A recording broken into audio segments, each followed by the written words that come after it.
क्या तुमने कभी सोचा कि आखिरकार अमेरिका इतना ताकतवर देश कैसे बना?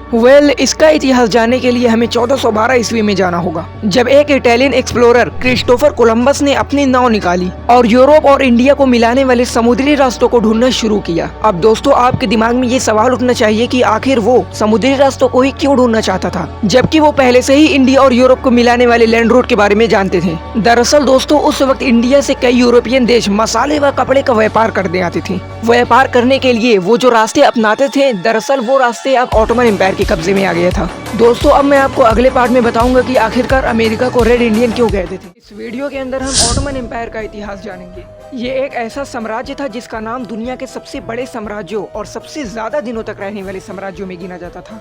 इस साम्राज्य का इतिहास हमें जानना जरूरी होगा अगर हमें मिडल ईस्ट और वर्ल्ड वार 1 का इतिहास जानना है तो। ऑटोमन एम्पायर पहला ऐसा साम्राज्य था जो कि 3 कॉन्टिनेंट यानी एशिया, अफ्रीका और यूरोप तक फैला था। इस एम्पायर ने लगभग 600 सालों तक राज किया और इसका सबसे प्रमुख बात यह था कि ये साम्राज्य जहाँ पर स्थित था वहाँ से बहुत बड़े बड़े व्यापार हो सकते थे, जिसकी वजह से ऑटोमन एम्पायर इकोनॉमिकली और ज्योग्राफिकली दोनों में ही बेस्ट था। आगे मैं आपको बताऊंगा कि कैसे वास्को डी गामा ने अमेरिका की खोज गलती से किया था। अगर मैं आपसे कहूं कि वो कौन सा देश है जो कि दुनिया में सबसे पावरफुल देश है, अगर आपको इसका जवाब ढूंढने में मुश्किल हो रहा है तो सोचिए जरा कि वो कौन सा ऐसा देश है जिसकी जीडीपी आज 20 ट्रिलियन डॉलर से भी ज्यादा है। वो कौन सा ऐसा देश है जिसकी मिलिट्री आज सबसे ज्यादा है। कौन सा ऐसा देश है जो हर फील्ड में आगे है। इस सवाल का जवाब भी बड़ा आसान है, अमेरिका। दोस्तों, सवाल ये उठता है कि अमेरिका इतना ताकतवर देश कैसे बना।